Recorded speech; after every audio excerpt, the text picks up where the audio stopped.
오늘도 주님 전에 오신 여러분을 주님의 이름으로 환영하고 축복을 드립니다. 저희들은 올라미로삼 예배를 계속해서 함께 드리고 있는데 오늘은 15번째 주일입니다. 15번째 올라미로삼 주일을 맞이하면서 또 어버이 주일을 맞이하면서 여러분의 가정 속에 하나님의 귀한 가정 예배를 잘 드리시고 또 어버이를 공경하고 사랑하는 그러한 날들로 삼아갈 수 있기를 간절히 소망을 합니다.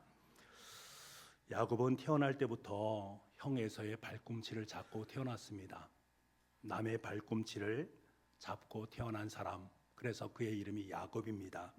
야곱의 인생은 그의 이름대로 남을 발꿈치를 잡고 살아가는, 아니 그렇게 살아갈 수밖에 없는 인생이었습니다. 여러분 한번 생각해 보십시오. 당시의 장자는 아버지의 대리인의 역할을 감당했습니다. 아버지가 가지고 있는 재산과 축복에 대한 합법적인 상속자가 바로 이 장자였단 말입니다. 야곱은 간발의 사이로 장자가 아닌 차자로 태어났으니 아버지가 가지고 있는 그 축복권과 아버지가 가지고 있는 장자의 그 권리를 자신이 받을 수 없고 형 에서가 받을 수밖에 없는 상황 속에 있습니다. 그러니까 그가 복에 얼마나 목말라 했겠습니까? 그래서 복을 움켜쥐기 위해서라면 형이나 아버지를 속이는 일을 서슴지 않고 행했던 사람이 바로 야곱입니다. 그럼에도 그의 인생은 순탄하지가 않습니다. 형에서의 장자권과 아버지로부터 장자의 축복을 받아낸 후에 에서는 자기의 동생 이 야곱을 죽이려 하게 됩니다. 그래서 형 에서를 피해서 밧단 아람에 있는 외삼촌 라반의 집으로 도망을 갈 수밖에 없습니다. 하지만 문제는 이 외삼촌 라반이라는 사람이 야곱보다 훨씬 더 교활했고 훨씬 더 간사한 인물이었습니다. 20년간 라반을 위해서 죽도록 일을 했습니다만 품삯을 조금밖에 받지 못했습니다. 이러한 야곱의 삶의 자리 속에 하나님께서는 개입하시고 이제는 가나안 땅으로 돌아가라 라고 말씀을 하게 됩니다. 이 야곱은 20년 만에 자신의 고향 땅을 향해서 나아가게 됩니다. 야곱은 베델에서 처음으로 하나님을 만났습니다. 할아버지 아브라함, 아버지 이삭의 하나님이 아니라 내 자신의 하나님, 내 자신의 하나님을 경험하고 하나님을 고백했습니다. 그리고 하란에서 20년 동안 생활하면서 외삼촌 라반을 통해서 하나님이 나의 하나님이 되심을 훈련을 통해서 하나님을 의지하는 법을 배우게 됩니다. 그래서 하나는 야곱에게 하나님을 의지할 수 있는 훈련의 장소가 되었습니다. 훈련은 참으로 고통스러웠습니다. 하지만 훈련이라는 것은 고난 없이 구습에서 벗어날 수가 없는 것이지요. 야곱은 옛사람을 벗어내기 위해서 무려 20년 동안 이 밧단 아람에서 훈련을 받았던 것입니다. 이 훈련의 기간을 통과하면서 야곱은 비로소 자신의 힘을 뺄 수 있게 되었고 하나님을 의지하는 인생으로 바뀌게 되는 것들입니다. 이때 하나님께서 야곱에게 나타나셔서 그에게 말씀하십니다. 이제 고향 땅으로 돌아가라. 그래서 야곱은 20년 전과는 전혀 다른 사람이 되어서 자신의 고향 땅을 향해서 나아가게 됩니다. 하지만 고향 땅으로 나아가는 그의 마음이 편치만 않습니다. 기쁨이 가득 차야 되는데 그렇지 못합니다. 탐욕스러운 라반의 손아귀에서 벗어났습니다만 이제 자신에게 복수하고자 하는 형 에서가 있기 때문에 그렇습니다. 지난 20년간 에서는 장자권의 문제로 복수의 칼을 갈면서 야곱의 생명을 누리고 있었단 말입니다. 이 사실을 잘 알고 있었기 때문에 이제 자신이 어떻게 이 형을 만나게 될까 노심초사하면서 걱정할 수밖에 없고 두려움 가운데 휩싸일 수밖에 없는 야곱의 모습을 만나게 되는 것들입니다. 그래서 야곱은 선발대를 미리 보내게 됩니다. 그런데 얼마 후에 선발대가 헐레벌떡 달려와서는 형 에서가 자신의 사병 400명을 이끌고서는 자기에게로 오고 있다라는 소식을 전해 듣게 됩니다. 분명 에서는 자신에 대한 보복심을 거두지 않고 있다라는 것을 직시하게 된 것들이지요. 그러니까 마음이 더 급해지고 더 두려움이 엄습하게 되고 머릿속에 복잡함을 느낄 수밖에 없습니다. 야곱은 이렇게 당할 수만 없습니다. 그래서 그동안에 가지고 있었던 그의 모습 또다시 잔꾀와 기지를 다 동원하면서 이 위기 상황을 모면하려고 합니다. 먼저 호칭에 지극한 정성을 쏟게 되지요. 형의 호의를 얻기 위해서 형 에서를 나의 주인님이라고 고백하고 나는 당신의 종이다라는 호칭을 사용하곤 그의 모습을 봅니다. 그래서 종들에게 그렇게 이야기를 하게 만듭니다. 그리고 혹시라도 형 에서가 자신의 떼를 치게 되면 모두가 한꺼번에 당할 수 없기 때문에 그 떼를 둘로 나누어서 서로 거리를 두면서 행진을 하게 합니다. 그리고 에서를 위해서 아주 푸짐한 예물을 준비하게 됐지요. 염소와 양, 그리고 소와 나귀와 낙타까지 무려 550마리나 되는 엄청난 예물을 준비하게 됩니다. 더 나아가서 야곱은 하나님께 아주 간절한 마음으로 기도하기 시작합니다. 신실하신 하나님, 약속하신 하나님, 베델에서 자신과 약속한 그 하나님의 약속을 붙잡고 그는 기도하기 시작합니다. 그리고 다음 날 야곱은 가족들을 이끌고 가는 종들에게 전할 말을 단단히 이루고는 가족과 모든 소유를 먼저 야복 나루터로 보내게 됩니다. 건너게 하는 것들이지요. 그리고 난 다음에 그는 홀로 그 자리에 남겨지게 됩니다. 얼마나 불안한 마음이 있었으면 이런 행동을 하겠습니까? 어쩌면 야곱은 자신이 쌓아놓은 것들을 한꺼번에 다 잃어버릴 수가 있습니다. 죄악의 경우에 에서의 손에 자신과 자신의 가족들이 다 죽을 수도 있는 절체절명의 위기 상황 속에 놓이게 되는 것들입니다. 그렇게 야곱은 두려움 속에서 홀로 밤을 지새우게 됩니다. 여러분, 우리도 인생을 살면서 홀로 밤을 지새울 때가 있습니다. 절체절명의 위기 상황 속에 놓이게 될 때, 앞으로 가도 뒤로 가도 어찌할 수 없는 상황 속에 놓이게 될 때 우리는 한숨을 쉬면서 홀로 있단 말입니다. 하지만 여러분, 이 홀로의 시간이 우리에게 너무나 값지고 아름다운 시간입니다. 왜냐하면 그 시간에 단족자 되시는 하나님을 만날 수 있기 때문에 그렇습니다. 이 순간이 오히려 초월적으로 역사하시는 하나님을 경험할 수 있는 절호의 기회이기 때문에 그렇습니다. 홀로 남겨진 밤에 야곱은 과연 무엇을 했을까? 여러분, 무엇을 했겠습니까? 기도 외에 할 수 있는 것이 아무것도 없습니다. 두려움에 잠 못 드는 사람이 할 수 있는 일이 무엇이겠습니까? 하나님께 기도하는 것 외에는 방법이 없습니다. 야곱은 한밤중에 자신을 찾아온 낯선 사람을 만나게 되고 그와 함께 씨름을 벌이고 있는 모습을 보게 됩니다. 씨름을 했다라는 것은 단순히 육체적인 힘겨루기를 했다라는 것을 의미하는 말이 아닙니다. 여기서 씨름이라는 것은 야곱이 자신의 생명을 걸고 기도했다라는 것을 의미합니다. 밤새 매달리고 울부짖으며 기도하고 있는 야곱의 처절한 그 모습을 씨름으로 표현을 하고 있는 모습을 보게 되는 것들입니다. 야곱은 자신에게 도움을 줄 그 어떤 사람을 필사적으로 붙잡고 그 사람에게 자신의 생명을 걸면서 기도하고 있는 모습을 보게 되는 것들입니다. 이렇게 밤새도록 씨름하다가 그 사람이 야곱의 허벅지 관절을 치게 되고 위고를 시키게 됩니다. 허벅지 관절이라는 것은 환도뼈를 의미합니다. 이 환도뼈는 원래 옛날에 병사들이 칼을 차는 부분이 바로 칼도자를 씁니다.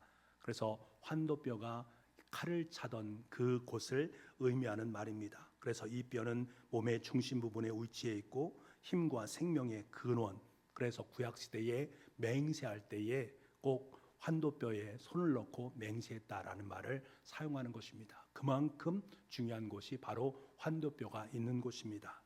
그렇다면 하나님께서 야곱과 씨름하던 중에 허벅지 관절, 이 환도뼈를 꺾었다라는 말은 무엇을 의미하는 것입니까? 지금까지 자신의 힘과 머리로만 살았던 그의 삶의 모든 것을 다 꺾어버렸다라는 것을 의미합니다.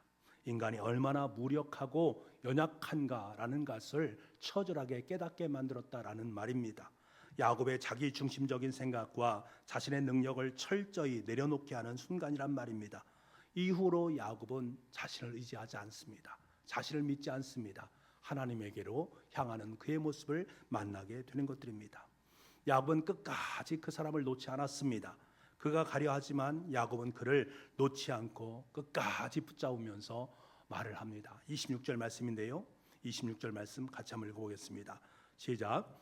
그가 이르되 날이 세려하니 나로 가게 하라.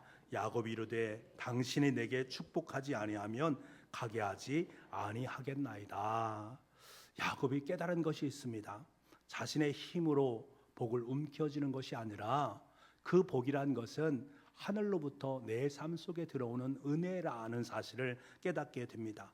당신이 내게 축복하지 않으면, 여기서 말한 당신이라는 것은 사실은 우리는 이미 알고 있습니다. 하나님을 의미하는 말입니다. 하나님이 내게 축복하지 않으면 내가 가게 하지 아니하겠나이다. 저를 축복하지 않으면 당신을 절대로 놓아주지 않겠습니다 라는 말입니다. 여기에 야곱의 변화된 삶의 공식이 있습니다. 여기에 바로 우리 인생의 성공의 공식이 있단 말입니다. 지금까지 야곱은 자기 복에 대해서 탐심을 품고 그것을 움켜쥐는 삶을 살았단 말입니다. 그런데 그것은 복이 아닙니다. 이제는 하나님의 것을 나의 것으로 삼겠다라는 거룩한 욕심, 거룩한 탐심을 품고 있는 그의 모습을 보게 됩니다. 세상 것이 아니라 저 하늘의 것을 나의 것으로 삼고자 하는 욕심을 품는 그의 모습을 우리는 보게 됩니다. 여러분, 야곱은 윤리적인 인물이 아닙니다. 아주 파렴치하고 꾀가 많고 약삭 빠른 인생입니다. 그야말로 속물근성을 가지고 있는 인생입니다. 그는 태어날 때부터 형의 발꿈치를 잡고 야곱이란 이름을 가지고 태어났습니다. 그 오래 형 에서의 장자의 명분을 붉은 죽 한 그릇에 사버렸습니다. 아버지를 속여서 우의장 축복을 받아내는 인물입니다. 그리고 여우 같은 외삼촌 라반도 이겨버릴 수 있을 만큼 꾀가 많은 사람이 바로 야곱이란 인물이었습니다. 그런데 여러분, 이해할 수 없는 것은 이러한 야곱을 하나님은 너무나도 사랑하시고 계시다라는 사실입니다. 도대체 이해할 수 없는 사랑을 우리는 만나게 되는 것들입니다. 야곱의 외삼촌 라반을 피해서 밧단 아람을 나올 때에 라반은 야곱이 야반 도주하는 그것을 보면서 격분하게 됩니다. 그리고 7일 동안 무려 달려와서 야곱을 맹렬하게 추격합니다. 내가 당신을, 야곱을 반드시 죽이겠다라는 결연한 의지를 가지고 야곱에로 오게 되는 것들이지요. 그런데 이렇게 추격하는 라반에게 하나님은 나타나셔서 말씀합니다. 너는 삼가 야곱에게 선악간에 말하지 말라. 다시 말하면 야곱이 잘했든지 못했든지 너는 가타부타 아무 말도 야곱에게 하지 말라라고 말합니다. 야곱을 사랑하신 하나님을 만나게 되는 것들입니다. 어디 이뿐이겠습니까? 여러분, 에서의 입장에서 한번 생각해 보시기 바랍니다. 에서는 야곱을 향해서 20년 동안 원한을 품고 살았습니다. 야곱이 돌아온다라는 소식을 듣자 400명의 사병들을 이끌고 야곱을 쫓아가서 그를 죽이려 합니다. 하지만 에서가 야곱을 만났을 때 반응을 우리는 이미 알고 있습니다. 에서는 야곱을 끌어안고 입을 맞추고 대성통곡하면서 함께 우는 모습을 보게 되는 것들입니다. 어떻게 이런 일이 일어날 수 있었을까? 성경 속에서는 왜 에서가 이렇게 변화되었는가 하는 것을 우리에게 말해주지 않습니다. 왜 에서가 갑자기 이렇게 변한 삶을 우리에게 보여줄까? 성경은 우리에게 말하지 않습니다. 하지만 여러분, 우리는 짐작할 수 있습니다. 야곱을 죽이기 위해서 살기등등하게 달려갔던 이 라반을 하나님께서는 중간에 만나 주신 것처럼 똑같은 방법으로 하나님은 개입을 하셨습니다. 하나님의 전격적인 개입으로 말미암아 야곱을 에서는 용서하지 않을 수 없도록 하나님께서 만들어 놓으셨다라는 것들이지요. 여러분, 우리는 잘 알고 있습니다. 웬만한 분노는 시간이 지나면 다 해결되어집니다. 웬만한 분노, 웬만한 원한이라는 것은 그 사람이 용서하면 그냥 용서를 받아들일 수 있습니다. 하지만 마음을 돌리려 하면 할수록 더 커지는 원한이 있습니다. 그런 마음을 갖지 마세요. 그런 마음을 가지면 안 됩니다. 하나님의 마음이 아닙니다. 그렇게 말하면 말할수록 그 분노가 더욱더 커지고 원한이 깊어지는 그것들이 있습니다. 이런 원한은 세월이 아무리 지나도 해결되지 못하는 원한이란 말입니다. 지금 에서가 야곱에게 품었던 원한이 바로 그러한 원한입니다. 도대체 도무지 해결하지 못할 수밖에 없는 원한, 20년 동안 품었던 그 원한이었단 말입니다. 그런데 야곱이 밤새도록 하나님 앞에 야복 나루터에서 기도했을 때에 하나님은 그때 에서의 마음을 만져주지 않았을까? 에서의 마음을 만져주면서 동생을 사랑할 수 있는 귀한 마음을 그에게 허락해 주지 않았을까? 여러분, 하나님은 왜 이렇게 야곱을 두둔하시는 것입니까? 신실하지도 아니하고 속이는, 남을 속이는 사람이고 도덕적이지도 않는 야곱을 왜 이토록 사랑하시는 것일까? 이유가 있는 것입니다. 그 이유가 무엇이겠습니까? 저를 축복하지 않으면 놓아주지 않겠습니까? 저를 축복하지 않으면 놓아주지 않겠습니다 라는 이 거룩한 욕심 때문입니다. 지금 야곱은 하나님의 것을 나의 것으로 삼으려고 하는 거룩한 욕심이 있었습니다. 하나님에 대한 절대적인 갈망이라는 것이었습니다. 당신이 아니면 안 된다는 거예요. 당신이 내 삶 속에 은혜를 베풀어 주지 않고 역사하지 않는다면 안 된다라는 것입니다. 이것이 하나님의 지극한 사랑의 편애를 낳게 된 것입니다. 여러분, 야곱의 이 거룩한 욕심이 우리의 인생이 될 수 있기를 간절히 소망합니다. 여러분의 성공의 인생 비결이 될 수 있기를 원합니다. 당신이 내게 축복하지 않으면 놓아주지 않겠습니다. 여러분, 신앙이란 것은 하나님을 향한 거룩한 욕심입니다. 하나님을 향한 욕망입니다. 사슴이 시냇물을 찾아서 헤매듯이 우리가 하나님을 찾고 붙잡고 사무치도록 하나님을 열망하는 것이 바로 신앙이란 말입니다. 이때 하나님은 저와 여러분을 통해서 하나님의 승리의 이야기를 아름답게 써내려 가시는 것입니다. 야곱은 밤새도록 치열한 기도를 드립니다. 이 야곱은 위기를 해결해 주시든지 자신을 죽이든지 마음대로 하십시오 라는 마음으로 끝까지 기도하고 있는 그의 모습을 봅니다. 그때 그 사람, 다시 말해 하나님이 이렇게 물으시는 것입니다. 내 이름이 도대체 무엇이냐? 내 이름이 무엇이냐? 하나님이 그 이름을 몰라서 부르신 것입니까? 아닙니다. 이 물음은 야곱이 본질적으로 어떤 존재인지를 물는 것입니다. 너 존재가 뭐냐? 야곱은 야곱이니이다 라고 말합니다. 나는 움켜쥐는 것을 전부인 것처럼 속이는 삶을 살아가는 것이 전부인 것처럼 살았던 인물 바로 야곱입니다 라고 고백하고 있습니다. 이것은 하나님을 향한 자신의 참회에 대한 이야기를 말하는 것들입니다. 그때 하나님은 야곱이란 이름 대신에 이스라엘이란 이름을 주십니다. 이스라엘이란 다리를 다친 야곱이 필사적으로 하나님께 매달려서 얻어낸 것들입니다. 결국 하나님과 겨루어 이겼다라는 의미입니다. 여기서 야곱이 하나님을 겨루어 이겼다라는 것은 무엇을 말합니까? 하나님이 야곱을 인정해 줬다라는 거예요. 자기의 중심적인 야곱이 하나님의 중심적인 야곱으로 변화되었다라는 것을 의미합니다. 여러분, 복은 나의 힘으로 움켜쥐고 쟁취하는 것이 아닙니다. 전능하신 하나님께 매달리는 것입니다. 전능하신 하나님께 꼭 붙어서 그분을 신뢰하는 것입니다. 야곱은 이로써 깨닫게 된 것들입니다. 야곱은 세상의 것들을 붙잡는 자가 되기를 포기했을 때 그는 이스라엘이란 이름을 거머쥘 수 있었습니다. 세상의 것을 놓으니 하나님이 오셔서 붙잡아 주셨을 뿐만 아니라 친히 그에게 져주셨습니다. 내 손아귀에 쥐고 있는 것을 놓는다라는 것은 우리에게 중요한 부분입니다. 왜냐하면 그것이 바로 믿음이기 때문에 그렇습니다. 이것을 놓아버려서 내가 빈손이 될 때 하나님이 내 삶 속에 들어오시게 되어지고 내 손을 잡아주시고 나에게 져주시는 그러한 하나님으로 서게 되는 것들입니다. 하나님께서는 이 시간에 저와 여러분에게 물으십니다. 내 정체가 뭐냐? 너는 야곱이냐? 아니면 이스라엘이냐? 너는 신앙이라고 하면서 하나님을 붙잡고 살아가고 있느냐? 아니면 정말로 세상의 것을 붙잡고 살아가고 있느냐? 여전히 세상 것을 의지하는 야곱으로 삶을 살고 있느냐? 아쉽고 힘들고 어렵겠습니다만 세상의 것들을 포기할 때에 하나님은 내 삶에 개입하셔서 우리의 삶 속에서 역사하시고 나를 만나 주시는 분입니다. 만나 주실 뿐만 아니라 내 손을 붙잡아 주시고 붙잡아 주실 뿐만 아니라 내 삶 속에 져주시는 하나님. 여러분, 하나님은 져주시는 분이십니다. 하나님이 져주신다라는 것은 무엇을 의미합니까? 패자는 승자에게 모든 것을 내어주는 것을 의미합니다. 하나님께 져준다라는 것은 하나님 앞에 우리가 소원을 빌 때, 하나님께 기도할 때 그 기도에 응답하신다라는 것을 의미하는 말입니다. 하나님은 저 구름 위에 떠 계신 분이 아닙니다.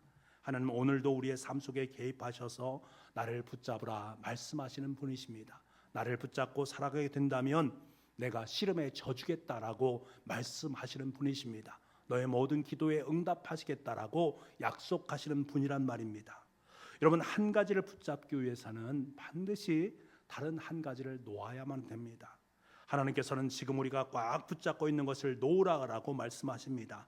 그래야만이 붙잡혀 주시고 그리고 져주시고 아니 더 큰 것으로 우리의 삶 속에 임하신다라는 것을 말씀하고 계십니다.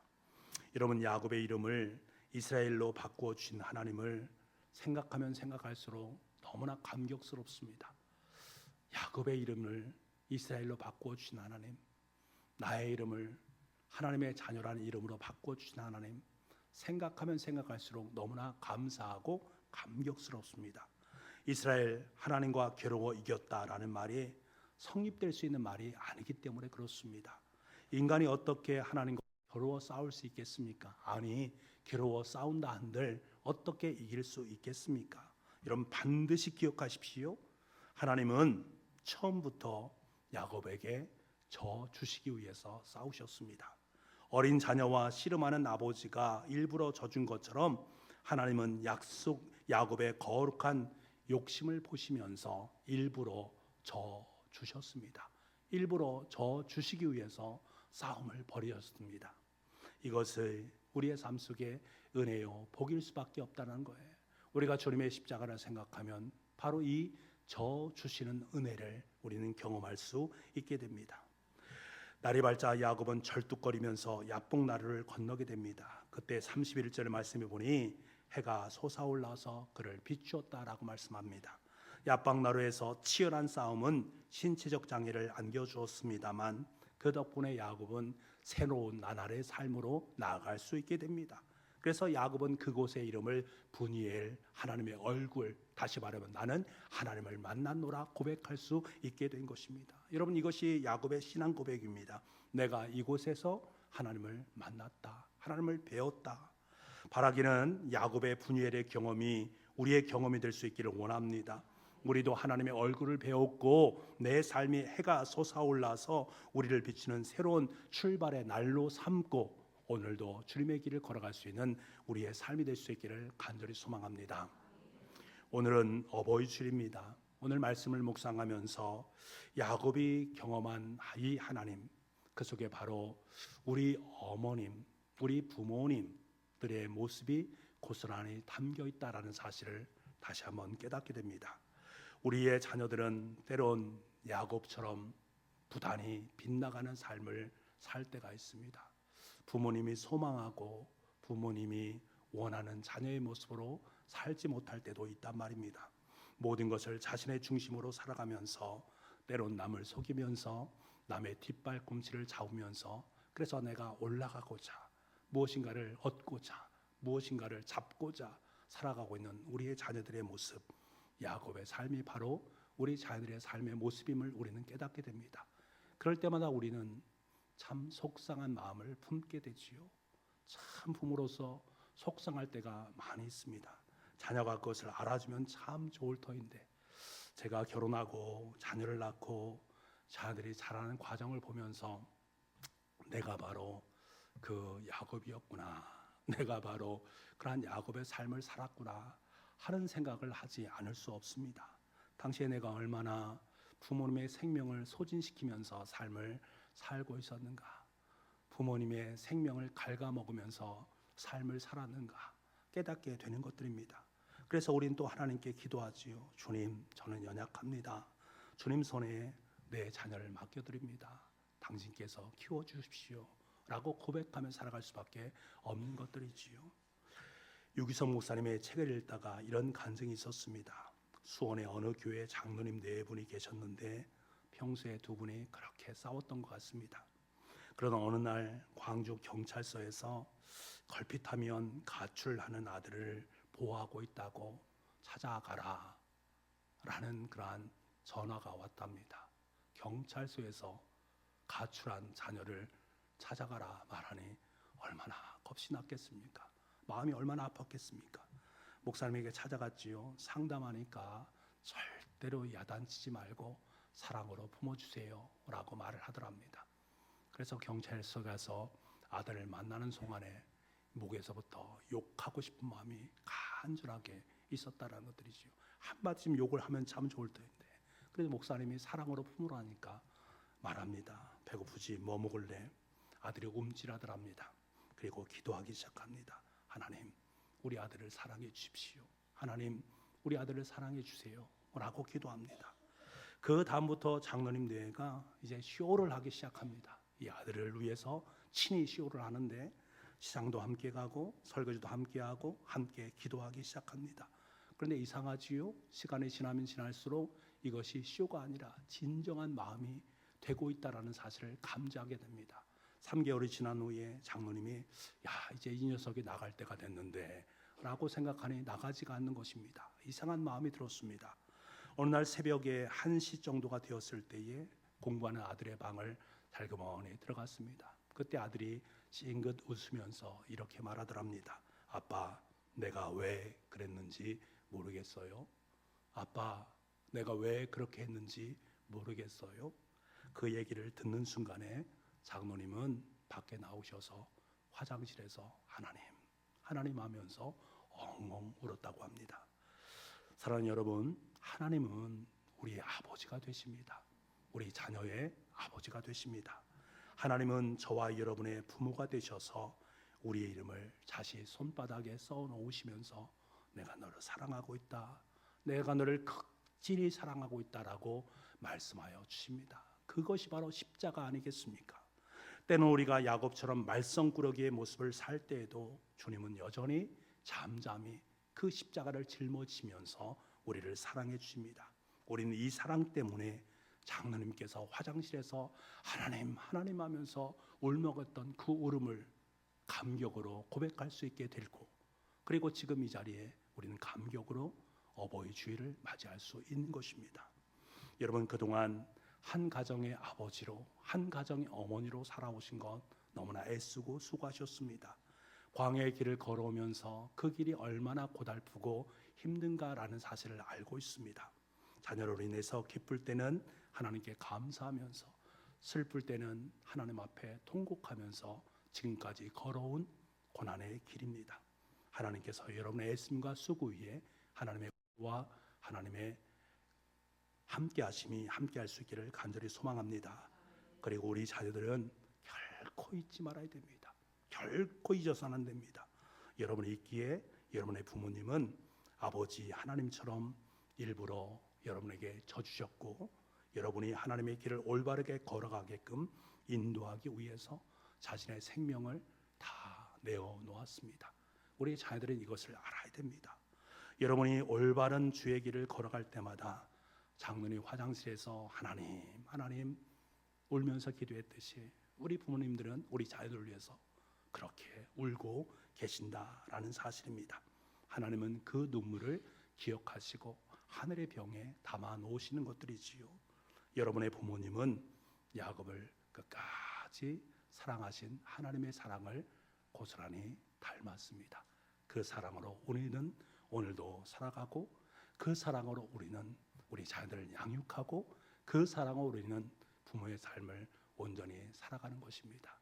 그 마음에 하나님이 함께하고 계시다라는 것을 꼭 기억할 수 있는 오늘 어버이 주일이 될 수 있기를 간절히 소망합니다.